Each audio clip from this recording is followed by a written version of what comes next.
అబ్బా! ఈ అరువునాకులు భలేగున్నాయి. అసలే చాలా రోజుల తర్వాత ఊరెళ్తున్నాను. అందరూ నన్ను చూసి సిటీకెళ్ళి బాగా సెటిల్ అయింది అనుకోవాలి. నేనసలే ఈ పల్లెటూరులో పని చేయలేక సిటీ వెళ్ళాను. నేనక్కడ చేసే పని ఎవరికి డౌట్ రాకూడదంటే ఈ మాత్రం బిల్డప్ ఉండాలి మరి. అని అనుకుంటూ భాగ్యం చాలా రోజుల తర్వాత ఊరెళ్తుంది. ఏ భాగ్యం, నువ్వేనా? ఎలా ఉన్నావు? చాలా రోజుల తర్వాత ఊరొచ్చావు. చాలా అందంగా కనిపిస్తున్నావు.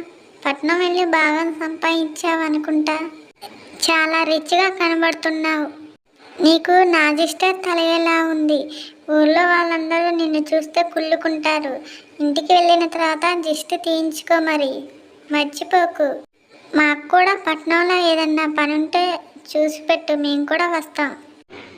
నేను బాగున్నాలే, కానీ నా పేరు భాగ్యం కాదు. పట్నం వాళ్ళు నన్ను ముద్దుగా భాగి అని పిలుస్తారు.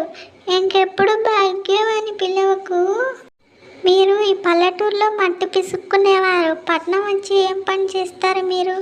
అని భాగ్యం వాణితో చీప్గా మాట్లాడుతుంది. ఈలోపు అక్కడికి రంభ వచ్చి, భాగ్యం పట్నంలో ఏం పని చేస్తుందో రంభకి తెలుసు. ఏంటి భాగ్యం, ఏదో పల్లెటూరు మట్టి పిసుకోవటం అంటున్నావు?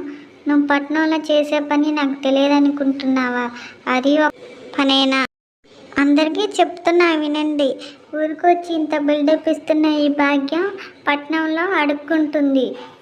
ఈ విషయం ఊర్లో ఎవరికి తెలియకూడదని అరుగు నగలు తెచ్చుకొని వేసుకుంది.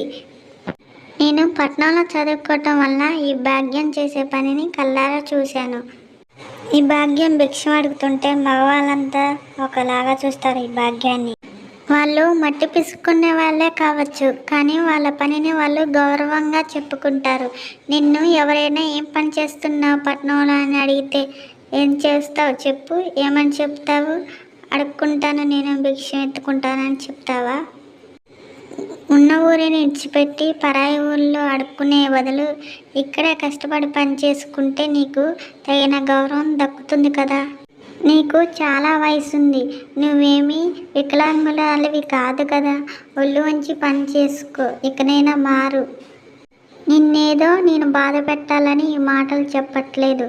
నీకు మంచి గౌరవం రావాలని చెప్తున్నా. నా తప్పైతే క్షమించు.